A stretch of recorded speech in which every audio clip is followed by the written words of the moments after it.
Hello, everyone.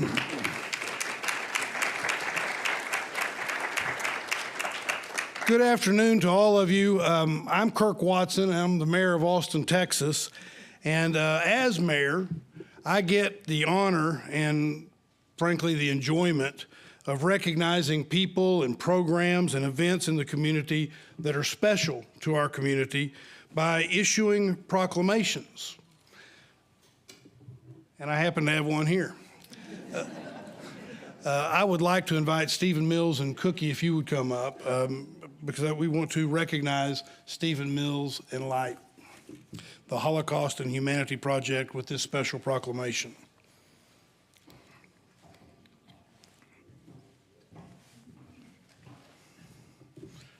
Nice to see you. Good to see you. Thank you.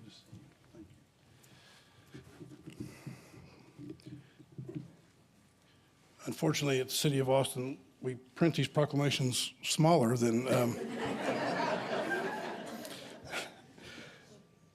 Be it known that whereas Ballet Austin, ACLU of Texas, and the Anti-Defamation League will convene to discuss the protection of human rights against bigotry and hate through art, education, and public dialogue. And whereas Stephen Mills, Light, the Holocaust and Humanity Project, created in 2005, continues to provide forums for public dialogue about anti-Semitism and shines a light on the issues of the Holocaust and their relevance to our community today. And whereas the City of Austin condemns bigotry and anti-Semitism and celebrates the Jewish American story of courage, resilience, and hope, now therefore, I, Kirk Watson, Mayor of the City of Austin, Texas, do hereby proclaim March 8th, 2023 as Austin's Day of Light.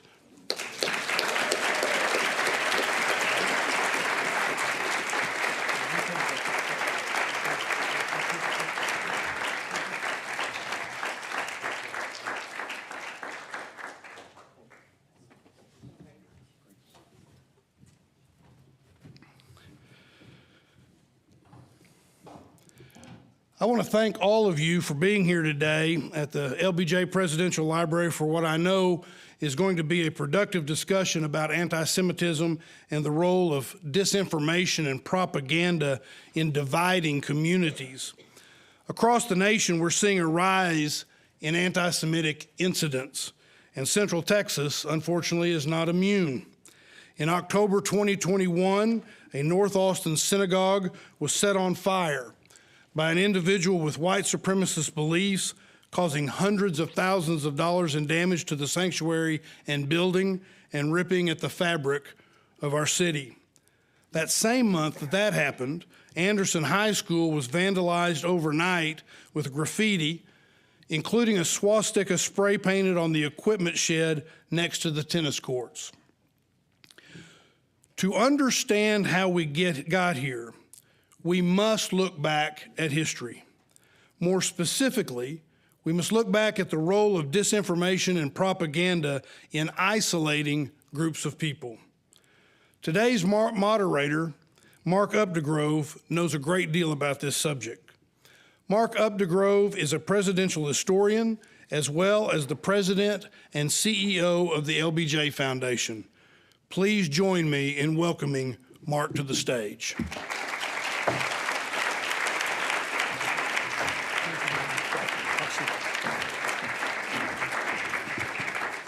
Thank you, Mr. Mayor, and welcome everybody.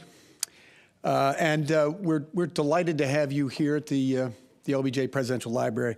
I'd like to recognize Ballet Austin for bringing us together for this important conversation about protecting human rights against bigotry and hate. And today we have that conversation with three remarkable individuals. Stephen Mills, who you just saw on stage here, is Ballet Austin's Sarah and Ernest Butler Family Fund Artistic Director.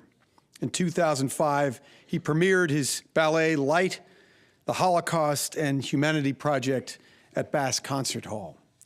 The contemporary ballet shares the remarkable story of Holocaust survivor Naomi Warren, taking the audience on a journey that takes place in the past while making relevant connections to the present day, including the issues that we face in human and civil rights. The production is toured both nationally and internationally, featuring both the 84-minute dance work and community-wide dialogues focused on the protection of human rights against bigotry and hate, just like the discussion we're about to have today. The production returns to Austin later this month and challenges communities to work collaboratively to consider the difficult issues relating to the Holocaust. Also joining us is Oren Segal, the Vice President of the Anti-Defamation League's Center on Extremism. Oren leads the organization's effort to combat extremism, terrorism, and all forms of hate in the real world and online. Much of Oren's time with ADL has been devoted to evaluating the activity and tactics of extremist groups and movements from across the ideological spectrum, working with law enforcement and publishing reports and articles on a wide range of extremist topics. In 2006, Oren was recognized by the FBI for his exceptional service in the public interest, and he was named to Forward's list of 50 influential, intriguing, and inspiring American Jews in 2019. And finally, we are joined by Oni Blair, the Executive Director of the American Civil Liberties Union of Texas. As the leader of this statewide organization, Oni directs staff across 6 cities to protect civil liberties and civil rights, including voting rights, immigration and border rights, LGBTQ equality, abortion rights, smart justice, and free speech. Oni was a Foreign Service officer with the U.S. Department of State for 13 years and directed the Human Rights Bureau of Near Eastern Affairs Office. She served as Special Assistant to the U.S. Deputy Secretary and worked in the U.S. embassies in Jordan, Pakistan, and Iraq. Ladies and gentlemen, please welcome to the stage Oni Blair, Oren Segal, and Stephen Mills.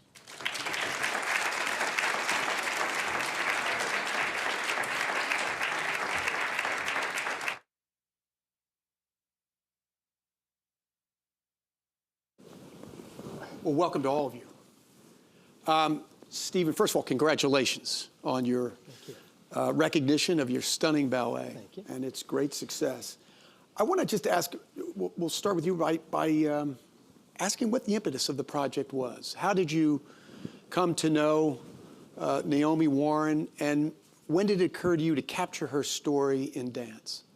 Well, I came to know Naomi sort of in a very circuitous kind of way.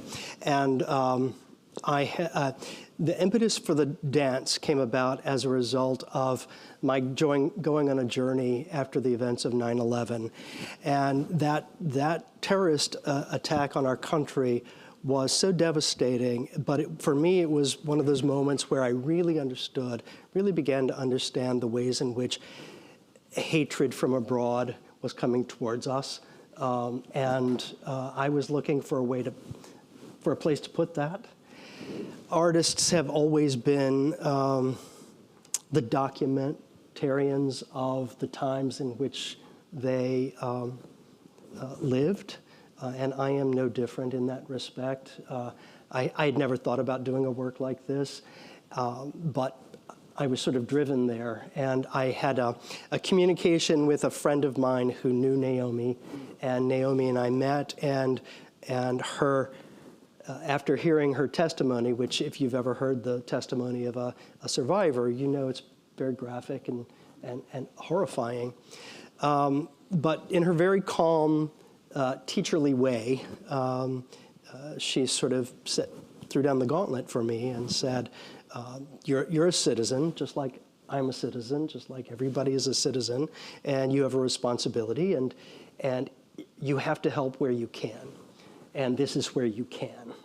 And so that's really how it came about. So it came about as a need to reflect upon a historical event, and every time that we've brought it back, we haven't brought it back to sort of to retell the history of Naomi because, or any survivor, because that's been done, right?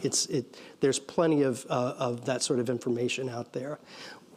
I bring it back for personal reasons, and the reason it's back this time is because the country is grappling with, some of the issues that were mentioned earlier, and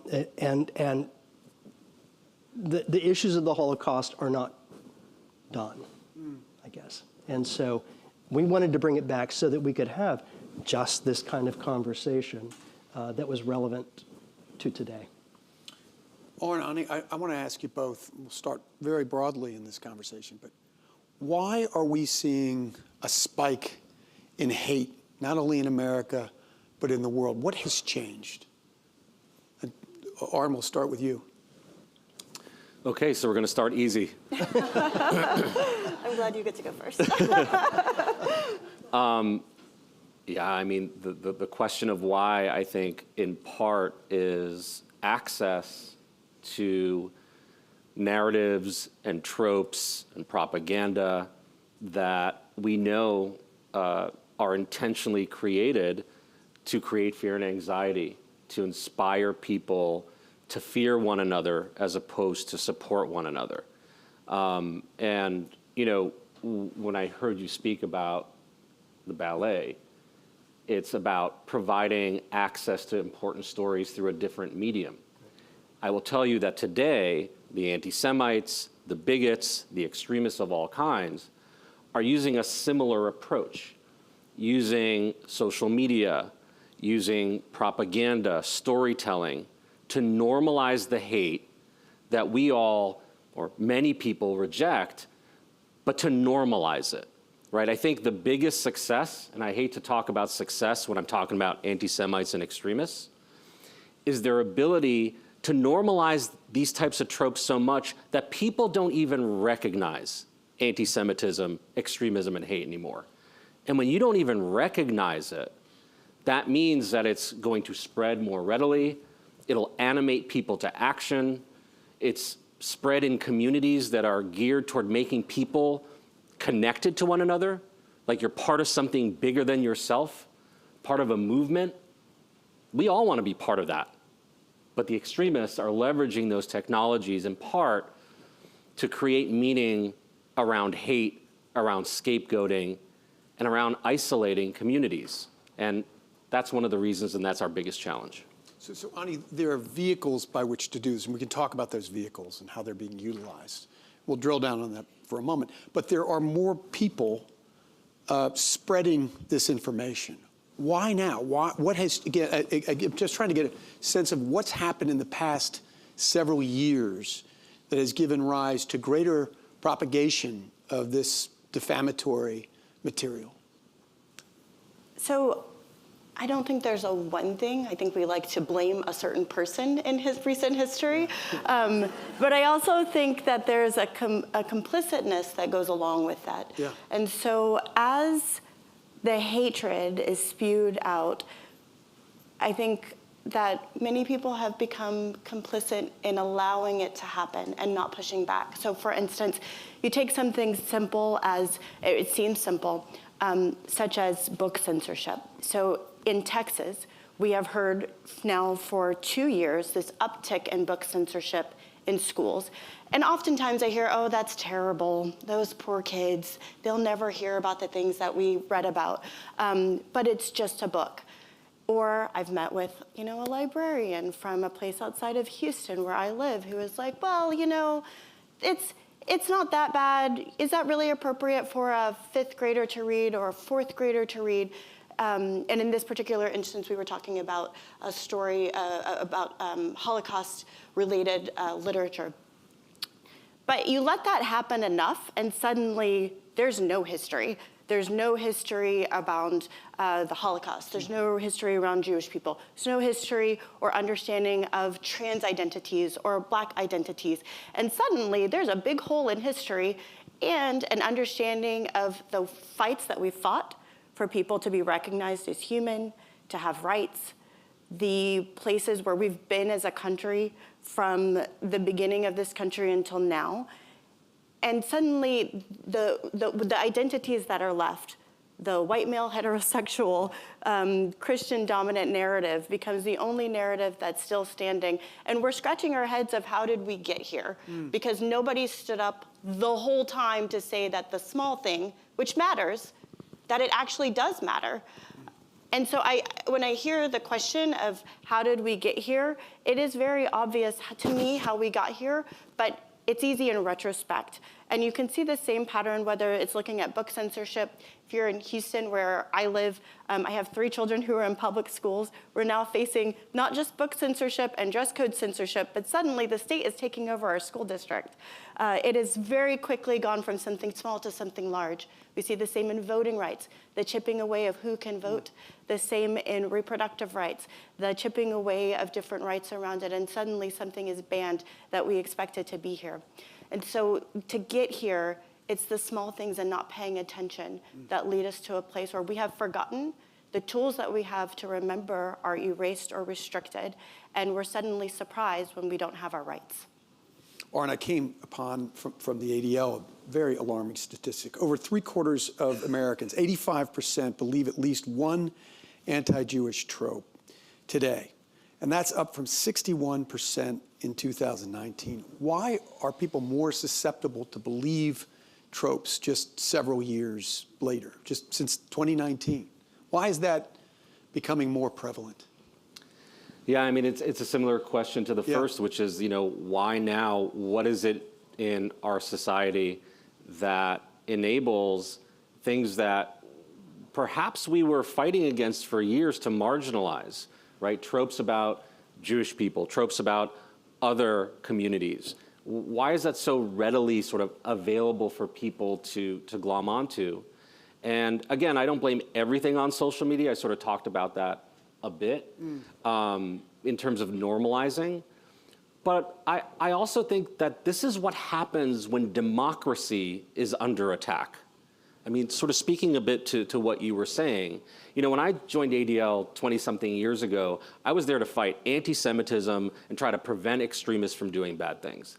I didn't realize that part of that fight would be the fight for the soul of our democracy, whether it's the institutions that we rely on, whether it's facts, right? Whether it is fundamentally believing in a structure that is supposed to support people. When that is eroded, when that is made to be in doubt, when disinformation is more easily accessible than legitimate news, and the younger you are and the deeper you are on social media platforms, the harder it is to even differentiate that.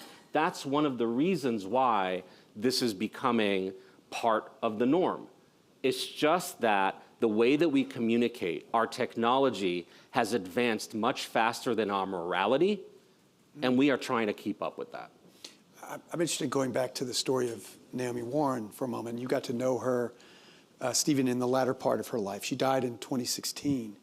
I wonder, what were her views on the world when she was in her twilight years? How did she look at the world all those years later? Naomi was the most generous person I think I've ever known. And she, I think when I first encountered her, it was just when the country was going to war in Iraq and Afghanistan. And I was in a training session with social studies teachers that Naomi was speaking. And it was at that very time that the pictures started to come out of Abu Ghraib. And I have to be honest and say that while I was willing to ask her tons of questions about her experience in camp, that was not a place I was able to go and ask her opinion on that. She was very active in her community, certainly, and particularly with the Holocaust Museum Houston, and as well as the very generous with her time in speaking around the country as well. So I'm not sure that she would have engaged in a political conversation with me, to be honest. Yeah. I want to go back to something that Kirk mentioned, talk about the spread of disinformation. Ani, I'm going to ask you, So there was a tool that the Nazis used. They disinformed, and that led to extremism and hate. We're seeing that today, but how is disinformation used? What is the process by which those who purvey it use disinformation? So that's a great question. And first I want to be clear, misinformation is when you mess up the facts. Like sometimes I mess up a statistic, and that's not intentional, it's an accident. People do that. Disinformation is when you do that intentionally to mislead people. And this is where we see disinformation and propaganda being used across the country, including here in Texas, on things that we kind of take for granted. So you can see it, for instance, in the work around voting rights. So we need safety around voting because there are all these people who are going and voting illegally.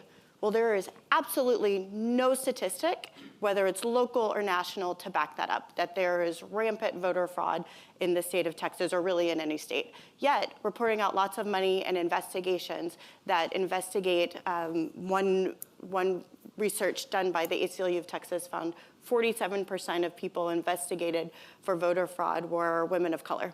Women of color do not make up 47% of the electorate or people actually voting. Like it just doesn't, those don't connect. Disinformation on the border, that there is an invasion happening and everybody's going to come and take your things from you. That's not happening. Yet that misleading has justified over $4 billion being spent on operations along the border that are national defense and should be the role of the federal government, not the state government. And so this disinformation is weaponized to be able to justify actions that create a separation between the other, whomever we're blaming for something, and the action that we're choosing to take, or somebody is choosing to take to consolidate power, whether that's the state or an entity acting or something else. And you see that the otherizing in many different instances, whether it's blaming Jewish people or people who are immigrants or women or people who have children or people who are low income. That leads us to take actions that treat other people that in ways that we never would have imagined in a country where we want and are based on equality. That's what we profess. On democracy, that's inclusive. That's the journey that we've been on since our beginning, and redefining what democracy means, that it's not for a few, but for all. And it seems like that journey that we've been on has been forgotten and how we are using the disinformation and seeing it play out in the country and in Texas. Oren, is censorship a solution, or does that just give rise to more dangers? I mean, it kind of depends on what people consider censorship. So here's what I don't consider censorship. When somebody is able to post a manifesto that cites great replacement theory about how Jews are manipulating the world and this country in order to have immigrants come from the borders and essentially foment the extinction of the white race, right? This is what white supremacists believe. This is what we hear sometimes on Fox News as well, all right? An adjacent version of that. So that disinformation, is it censorship to ask a social media platform that is giving access to those ideas, for example, to not do that anymore? These are companies that are making millions and billions of dollars based on the engagement that they have. They can decide what they will or will not allow on their platforms. They're private companies, right? They can decide what they will allow. So if they decide that they will allow the spreading of these types of narratives that we know animate violence in Buffalo and Pittsburgh and El Paso and Charleston and Halle, Germany and New Zealand, and I can go on and on and on, right? I don't think it's censorship to say, can you use some of those billions of dollars to not allow that to spread so easily on your website or your social media platform or your video content or your gaming apps or your encrypted services? I mean, that's where these things are normalized. So I don't consider that censorship. Mm-hmm. If we're saying don't allow people to say certain things in the public square, I think that's probably a step too far. But we can also address that by lifting up voices that are using their freedom of speech to speak out against those who want to normalize that hate.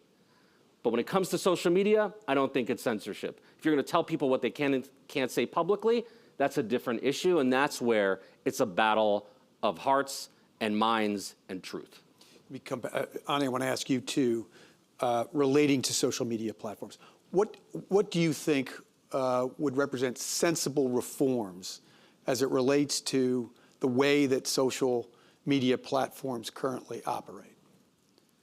That's a really hard question. Well, I don't. Go ahead. Well, as an example, you have algorithms, for instance, the manifesto that Oren just talked about.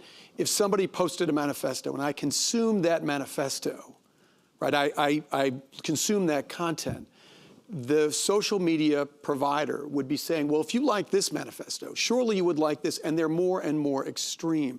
I'm wondering if there should be reforms that we ask social media companies to put in place that would not allow the disinformation to be spread in that manner. In other words, if I consume one thing to disinform me, they're going to recommend other things that disinform me. So are there logical reforms that we should ask social media companies to enact to prevent this problem from spreading to the degree that it has? I don't know what logical reforms would work at this point. I do know that incentives work, and whether you're incentivizing with a carrot or with a stick, incentives work. But I think that there is the other part of it is we also incentivize these platforms by willingly believing in them and not countering any sort of narrative. And so the temptation is, it's one part of it is there is the social media company, as you were speaking of, and what they can do, and they can do certain things to be able to block things, especially that are inciting violence, and there is precedent for not allowing to incite violence or specific actions. Also, we can create incentives by promoting or saying that we are seeking and speaking out against the disinformation and misinformation when it is promoted in propaganda. And I don't think that there's been an uprising of people really putting pressure to do that yet. Whether it's Congress or at a different level and working directly with companies, there is conversation, but I don't know that beyond advocates that we've seen the general public really put down a fine line to say that this is unacceptable. And that makes it difficult to create the political incentive for Congress or for even a state legislature to actually take hard action to do that. And so I say that with there probably are a million different things that we could do, but unless people actually say that this is what we want, no one's going to do them. Yeah. Oren, what would a movement toward combating disinformation look like? A successful movement, to Ani's point. So, I mean, disinformation exists in so many different places. Yeah. So perhaps the first way to answer that is a recognition of the various different places that disinformation, or what we used to just call lies with an agenda, right? Where those exist. So social media is one place. Sometimes it's often now in our politics, right? It's sort of a political discussion and who can sort of, promote the latest disinformation in order to attract their base. So that's a different sphere. Frankly, part of it is in our families, the people closest to us. So my first response to that would be, who's going to listen to you most? Is it the people that are closest to you? Does anybody here know somebody who's sort of subscribes to QAnon or QAnon adjacent conspiracy theories? I know a lot of people, and I combat extremism and hate for a living. And these are my friends, right, who subscribe to elements of that. But you know what? I can reach them because they're the closest to me. They're the people that may listen to me. And so we start with the communities around us. But then you're talking about a broader movement. I'll give a quick example. When Facebook was not acting strongly enough against anti-Semitism, Holocaust denial, et cetera, on their platform, ADL organized a Stop Hate for Profit campaign. And that included, nearly or actually over 1,000 different companies to say, we're going to stop advertising on Facebook for 1 month. Now, The idea here was not to shut Facebook down. It wasn't to boycott Facebook, but it was to show them that there are people of conscience, corporations of conscience, if that's not an oxymoron, right? But that are willing to say, you need to do more, and we are now united to do that. A small movement was created. Did it solve the problem of hate and harassment and extremism on Facebook or other places? No, it didn't solve it completely, but it showed people that there is strength when you are an ally, when you pool your voices together, and when you recognize that there's somebody or someone or some institution or some platform that you need to hold accountable. Accountability is a beautiful word, and we ought to say it and use it more often. Stephen, I want to ask you, going back to your beautiful work here, how has that changed your perspective on the world? Wow, okay. These are small questions. Well, I mean, you know, when you sit in that history and you really delve into it, and I'm not talking about the way one might in the American educational system. I'm talking about really understanding the issues of the Holocaust and the history of it. You learn pretty quickly that that the history repeats itself, right? And so learning about the ways in which Hitler was able to come to power, the way, as you say, used others in order to build that wedge. And then I forget what the statistic was, but in Germany, 3% of the population was Jewish, 5% of the population were actually voting for the Nazi Party, and the rest of the population was just indifferent, right? Because the propaganda machine had allowed for people to feel like, well, if this is happening to those people, then perhaps the government knows best and I should just stay out of it, right? So, you know, once you understand that and then you start to see things happening around you that are not by any means, you know, the Holocaust, but sort of echo those overtones, you realize that it matters who sits in the seats of power, who are the policymakers, and do I agree with those policymakers, and if I don't, how do I work for a better government, right? So voting has always been important to me, but I don't know that I give a speech like this where I don't say vote. And so that sort of civic engagement. I never really imagined that I would be working in a social justice field, you know, because of what I did. But the power of the project has shown me that there's more power than I thought. Yeah. Ani, to Stephen's point, successful tyrants, successful demagogues find an other. What are examples of othering that you see in our state, in our nation today? Sadly, right now in Texas, there are a lot of othering. So and we see it in the legislative session is happening now, and so you see all sorts of things coming out. Othering, we see that in the, first of all, let me say this. A couple of weeks ago, we hosted an event with a Black-owned bookstore, and we did it at the public library in Houston, and it invited Dr. Ibram X. Kendi, kind of a preeminent writer on racial justice, and Nick Stone, a youth writer. And Nick Stone made this great example of othering is really about dehumanizing another person. And in order to do that, you kind of have to dehumanize yourself in order to really make that happen. And when I think of that, it was such a great way for me to understand what that othering is really doing. And so when I understand it in that way, I see it in the tropes around trans people, or even drag shows, and saying that people are doing all sorts of things just because of an expression that we see, an artistic expression, or their individual identity, and blaming LGBTQ persons along, you know, however they believe or whatever they identify as as other and dehumanizing them. We see that in our immigration, the work that we do.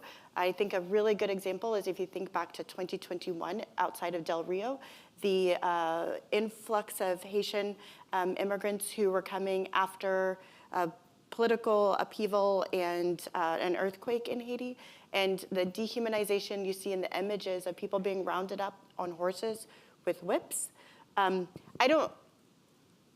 To think of those instances, to think of how we treat and talk about trans people in the state, how we talk about drag shows, how we talk about people of various religions, Jewish, Muslim, to think about how we talk about or treat immigrants, putting them in cages, that's dehumanizing. That is othering.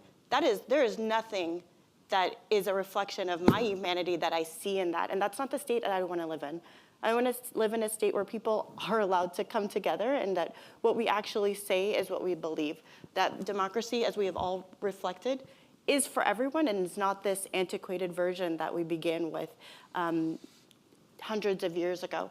And so to get past that othering, I think that's the other part, is remembering to treat people with humanity, and that these things that we've allowed to happen around us, that we have to say something about them, that we can't stand for them, that we have to vote when people don't reflect that sort of priority or humanity in their work. And that we stand up together and sometimes do things along advocacy when there's not an option in the legislature to push back on it. That shows that we also have power and that the only power is not controlled in a single segment because we're not saying something against it. Can I make a Please quick do. comment Yes. on othering? So I think you've laid out so much of the othering that's happening. And I just want to put a fine point on the othering across the political aisle. Right, like I could tell you the statistics we have on anti-Semitic incidents in this country that are reported to ADL, last year being the highest ever recorded in the 40 years that we were doing this, right? Over 2,700 incidents of assault, vandalism, harassment.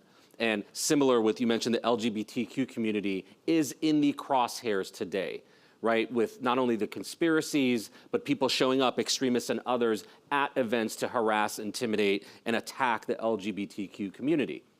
But a lot of the sort of acceptable othering, I would say, is the one where people are pointing across the aisle and demonizing other people because of their political views. That is not a sign of a healthy democracy. It's not just that I oppose your, thoughts on the budget or, civil rights issues, or we have different approaches to getting, the country to a better place. Is you are the devil, you are evil, and you need to be killed because of your beliefs. That is not so far away from our public political discussion.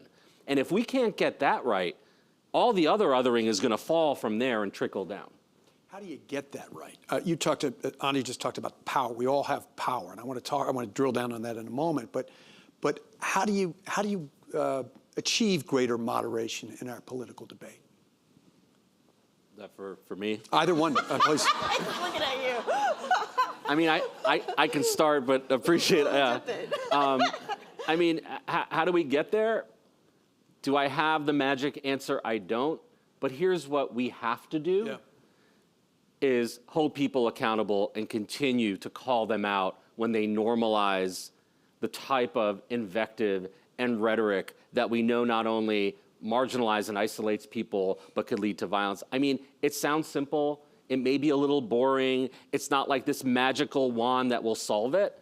But when you hear political officials who are using anti-Semitism or other forms of hate as a political football, or who are normalizing the types of attitudes and ideas that demonize a whole other group of people, whether it's their political party, another political party, or whatever, we need to say that is not acceptable, that does not represent us, and then you go to the organization, community that was targeted, and you stand by them. One of the biggest myths that I hear is that there's no allyship anymore. I frankly hear this within the Jewish community, that when the Jewish community is attacked, where are all of our allies to stand up and condemn anti-Semitism?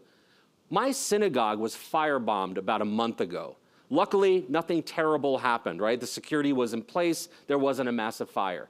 3 days later, 3,000 people from across not just that community, but the state, from different religious backgrounds, ethnic backgrounds, et cetera, showed up to be allies. I have seen how allyship is possible, how you can find the helpers if you look for them. So don't let people convince you that allies aren't out there. And knowing that is one way to push back against it. I want to ask you, Oni, the same question. What do you do? What do you tell somebody who wants to give a voice to the voiceless? So I think first we have to remember that everyone has a voice and that we can be allies to them, whether it's your experience or not. You can use your privilege, your space, your family, the time that you have to be able to amplify something that you believe in. I think often, and especially now, in all of the othering, that I sometimes find myself questioning myself and my actions. If it hasn't happened to me, do I still care? And the answer has to be yes. I will not be able to have every experience. That's just not going to happen. And I don't want every experience. To be really honest, I don't. But I have to remember and to have empathy and to have allyship, regardless of whether or not it's my experience. I'm not Jewish. I can show up at the synagogue to march because I care, because I know that's the right thing, because there's allyship, because I know if we forget that it could happen in my space of worship tomorrow.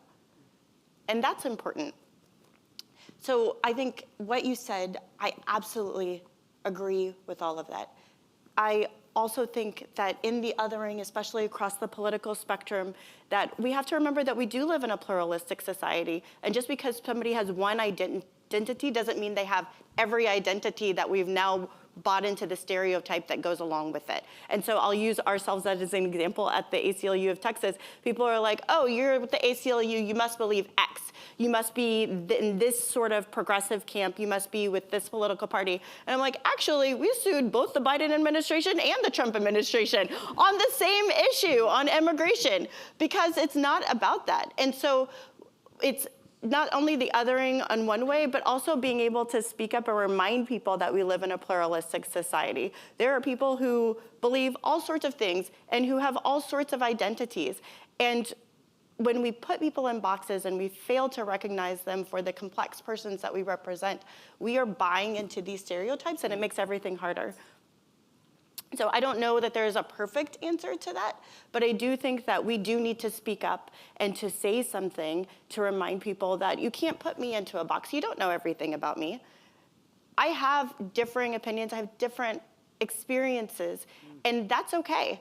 I don't want to be placed in a particular space on the political spectrum at one end or another just because you look at me and you see a black woman with curly hair, so obviously I must be in the woke camp, da-da-da-da-da. I may very well be, and that's okay, but that's my choice. And I want you to learn who I am before you place me there. Stephen, how can artists best use their platforms to generate awareness about othering, about hatefulness, about bigotry, about injustice? Well, I just want to recognize the artists of Ballet Austin are here today, and I made a work in 2005 for a specific reason, but they carry the message onto the stage, and they are the ones that have to do the teaching once people are in the theater. And I'm so proud and so grateful for all the work that they do. But even more than that, through the dialogue that we are having and will be having through the process of staging the work, they all learn. We all learn from one another. And hopefully, as you're saying, we all have our small communities. We each, including the dancers, have their own communities where they can be the teachers to those around them about this particular issue. So I think there's power in that. Oren, according to PEN America, Texas banned 801 books across 22 school districts last year. Included in the list are books about the Holocaust. Art Spiegelman's Mouse and Anne Frank's Diary, the graphic adaptation. What is prompting these actions? Why? Why are these books being banned? I mean, I don't have a great answer to that other than fear, you know, inability to sort of see beyond your nose. I mean, I don't have the answer as to why, other than people are choosing to politicize everything. And when you politicize lessons from the Holocaust, like in Mouse, for example, I mean, it's not only offensive, right, but it belies the whole sort of years of lessons that were supposed to be learned from the Holocaust. One of the lasting lessons is to be not to be a bystander, to be an ally, to use your voice to make sure that in any way that you can, you don't allow injustice or hatred or isolation to be normalized. So if we're banning books that are supposed to be about not just tolerance, but what you can do in order to stand up for people, I don't have an answer as to why that is happening, other than people are trying to politicize it because they have been inspired by forms of disinformation that are telling people that if you sympathize with another group of people or you try to understand them, you're somehow weakening your own political, position. I mean, that's absurd, but that's sort of the space that we're in now, where people feel like the only way they can either maintain or gain political power is to make sure that other people don't have it or that other people are not understood. So the why may be because it's a tried and true tactic that has worked well for fascists and tyrants and others for centuries. I'd like to add to that. Please. I 100% agree with that. And I think it's important for people to really, really hone in on this. And I started with this piece on the censorship. We have the most number of books banned in schools in the state of Texas compared to other states, according to PEN America. And there are a lot of books about the Holocaust that have been banned. There are books about Black people by Toni Morrison, Ibram X. Kendi, they're all banned. There are books about trans people and experiences that have really helped students understand their journey on gender identity. They're all banned. There are books just about becoming an adult and puberty. Books that you may have read as a child that talk about menstruating or wearing a bra. Like, these are banned books. And it goes back to controlling the message and the identity, and also erasure of experiences. If I don't have a book that helps me to understand, who I am when I don't have somebody, I don't have that ally yet, because I'm 12, to be able to have a book to help you through that journey is so important. And I'm saying this now as a parent, but also as like a book nerd. I was the most awkward person in middle school and a late bloomer, and my mom would give me these books and be like, it's gonna be okay. Just read this.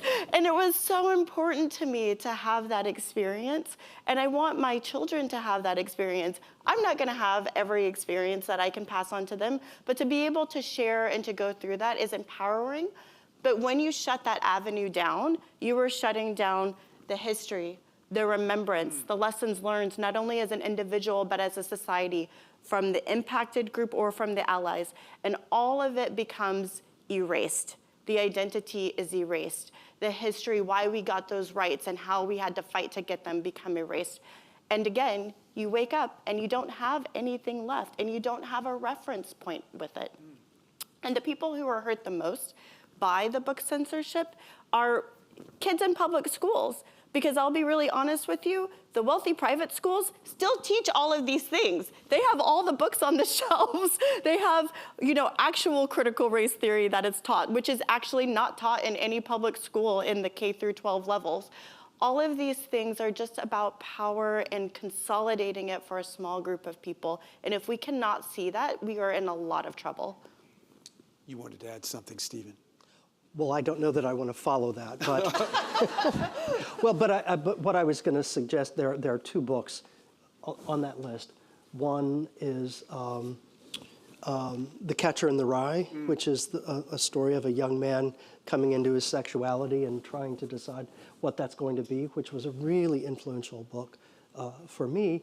And To Kill a Mockingbird, which is the story of a black man falsely accused of rape.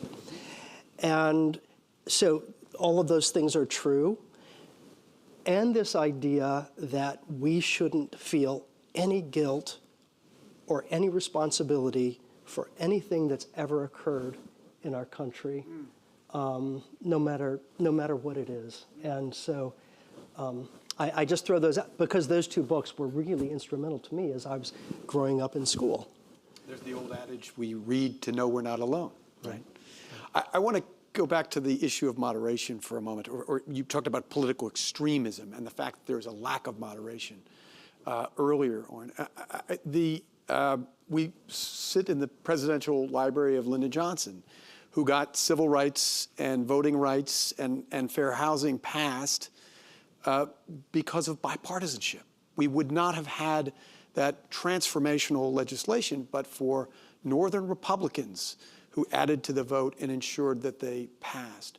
How do we find greater political moderation in this country?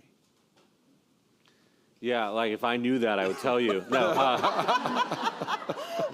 But let me just posit that most people are somewhere in the centers, and the extremists on either side have an outsized voice. Yeah. So I want to go back to your notion of, I think, strength in numbers, allyship. How do you apply that same concept to greater moderation? No, I get it. You know, and you would think that there are certain things that have happened in this country that would have brought people together. You know, whether it's kindergartners being shot by ARs, or an insurrection at the Capitol, or other, you know, sort of what everybody would think we would oppose. The fact that those things haven't been able to make people see eye to eye and agree suggests that this is a tough thing to do. But again, I think it's, at the end of the day, like when I look at, through my lens, which is the hate and extremism and the disinformation that is targeting people, everybody's going to be a target at some point. And in fact, everybody is.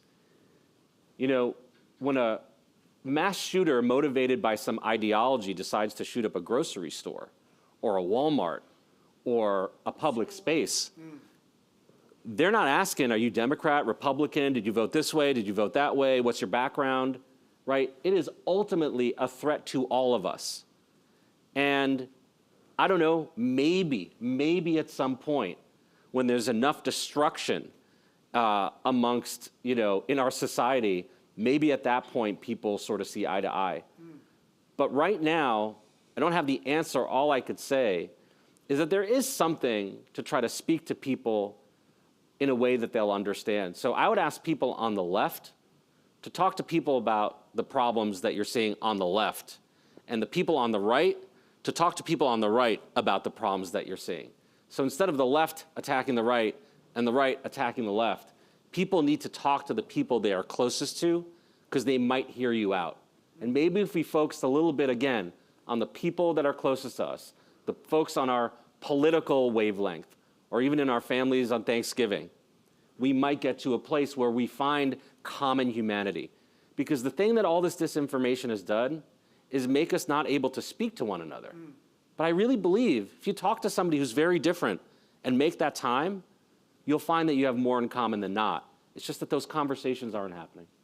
Ani, have you any thoughts on how we engender those conversations? So I think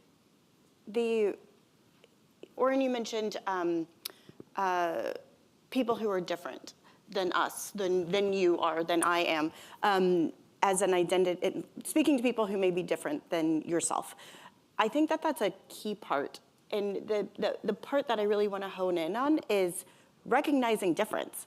I think that we have come through a time period in US history where we are scared to use words that are, that identify us because we were taught something else, and that is actually a problem.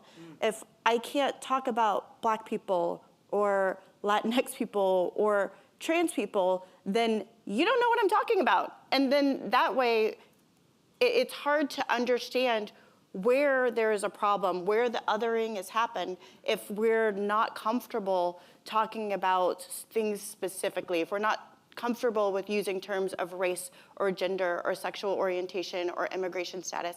Because when you don't do that, what happens is there's not an honest conversation.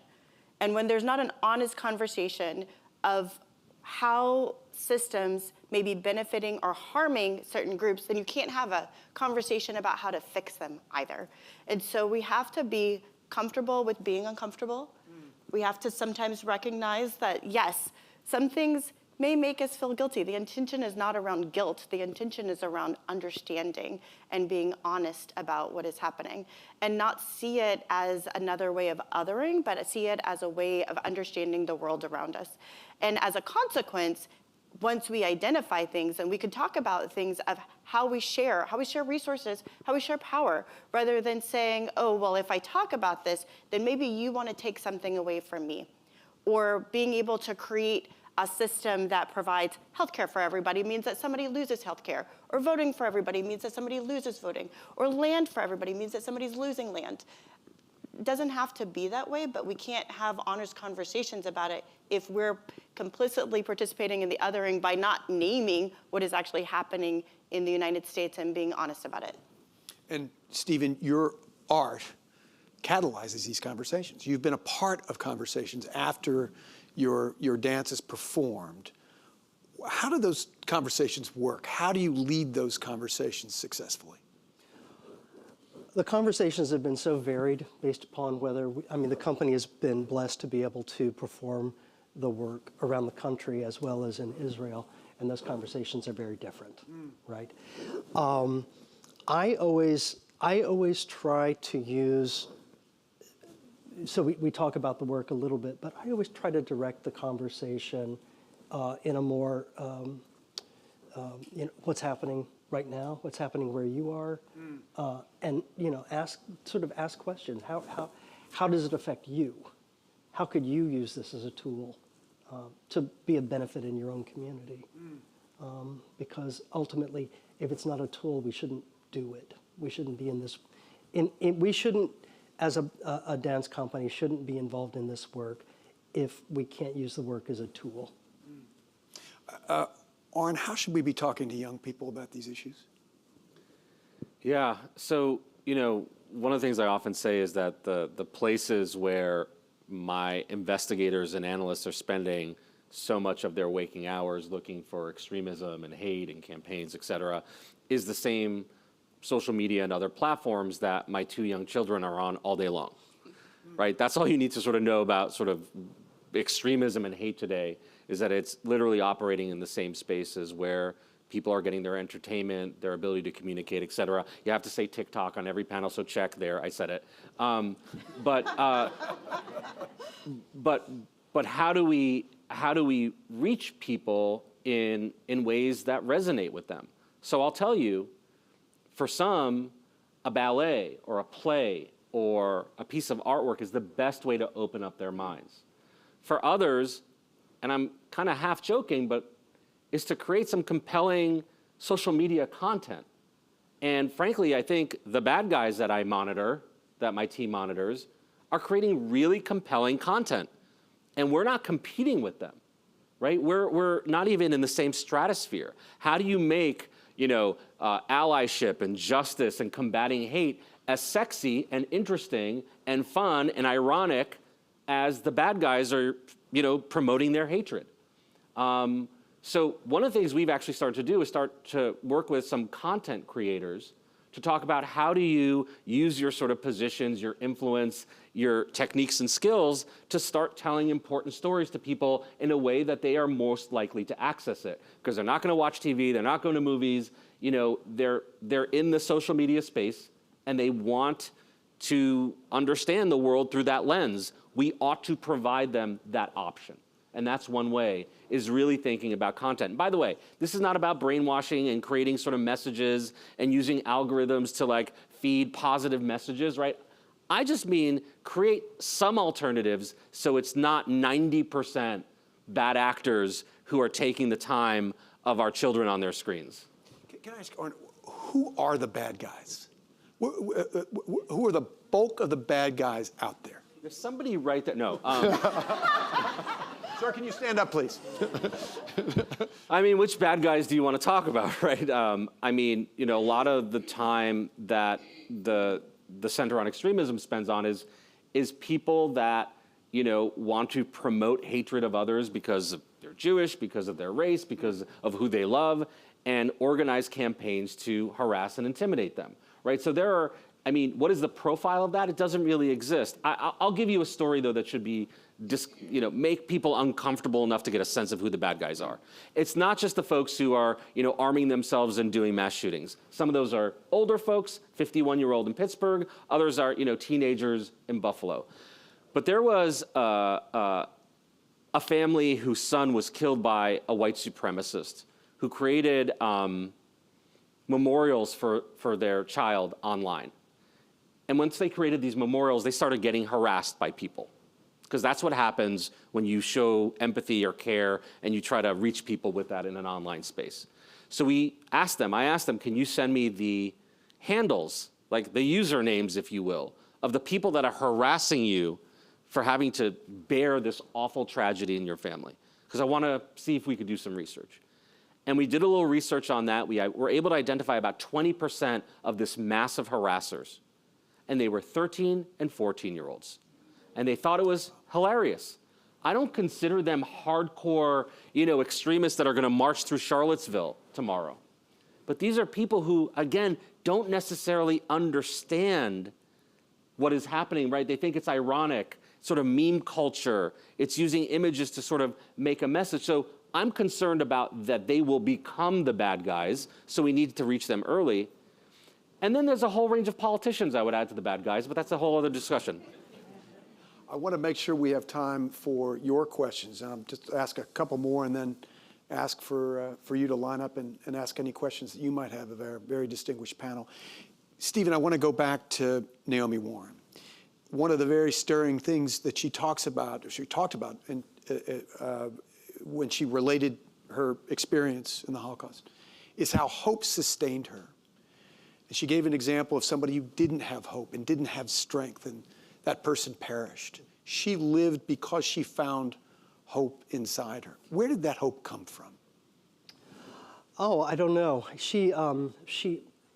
I only knew her as a hopeful person. And I think that you know, you can look through lots of testimonies. Well, I mean, you could use Elie Wiesel, Dr. Elie Wiesel, and Primo Levi, both writers who lived through the Holocaust. One was liberated and came out positively and used his influence to educate others. And then Primo Levi, who the experience became so heavy for him that he killed himself, right? And so there are, you know, every survivor's experience was different. Naomi, you know, she talks about losing her, as you're saying, her sister-in-law, who just at the end of it lost hope. Naomi just knew every day that if she didn't go out to work, and she told me a story once that she had I don't know how she had a ruble. She had a Russian ruble, and there was one day where she didn't feel like she could go out. And she always carried this ruble with her in her mouth. And there was one day she didn't think she was going to make it back from the workplace back to camp, and she had this ruble, and she paid someone to carry her back, because had she not gotten back to camp, they would have shot her right there. She just always found a way to, and I don't know, positivity I think is something that is in people, and some people have a lot of it, some people don't. But I think that also, if we don't carry positivity with us and hopefulness with us, I mean, what else do we have at the end of all this experience if we don't think that as humans we can make change? I want to ask you both, you're in this very difficult line of work when you're sussing out the bad guys and you're putting a spotlight on them. I want to ask you both, what gives you hope? And Ani, we'll start with you. No, I actually have a lot of hope. I take the long vision that change takes a lot of time. And I think that that's a result of my own family's history and watching what has happened through the eyes of my different family members, being a descendant of slaves in the US, and understanding and seeing that through that perspective. I understand that sometimes we make advances, sometimes we go backwards, but if people keep pressing on together with allies, we can make change. And I think that gives me hope. There are a lot of things right now that I think are going to take a long time to repair, and I want to be here to see them, and I want my children to be able to experience them, and that I think that understanding the history and how far our country has come, how far Texas has come, how far my city, Houston, has come, gives me hope that we can make that progression and do more, but I wouldn't know that if I did not have that access to the memory and what has happened over time. Yeah, I mean, forget everything I just said, right, for the last hour. But no, I mean, what gives me hope is I work every single day with people here in Austin, people in the state of Texas, people around the country and around the world who have dedicated their lives to speaking out against hate and extremism, but not just speaking out, like finding ways to use their skills in order to make a world a better place. So how could I not have hope when I see the hours and the commitment that people are putting for a profession, for the folks on this stage to spend their lives combating hate? I'm inspired by the people I work with, by the people I communicate with every single day. And if you can be inspired once a day, you have a good job. And if you have a good job, that should give you some hope. I have a good job in that sense where I look at terrible things, but at the same time that I'm looking at terrible things, I'm seeing the amazing beauty of people and their willingness to fight back. And it's that hope and what I see every day that makes me realize, right, that, I don't know, maybe 10 years from now, we'll be back on this stage and we'll look back and will we remember this moment for the violence and the hate and the extremism? Or will we remember what we all did to push back against that? I truly believe it's the latter, and that's why I have hope every single day.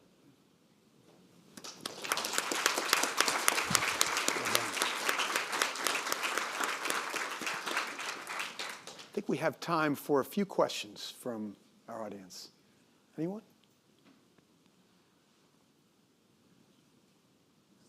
No. I have to tell you, there's no better note to go out on than the one that Oren just sounded. That's a perfect way to end this very enlightening, very important conversation. And I want to thank our panelists, Ani, Oren, and Stephen, not only for the conversation, but for the very important work you do. Thank you very much. Thank you for coming today.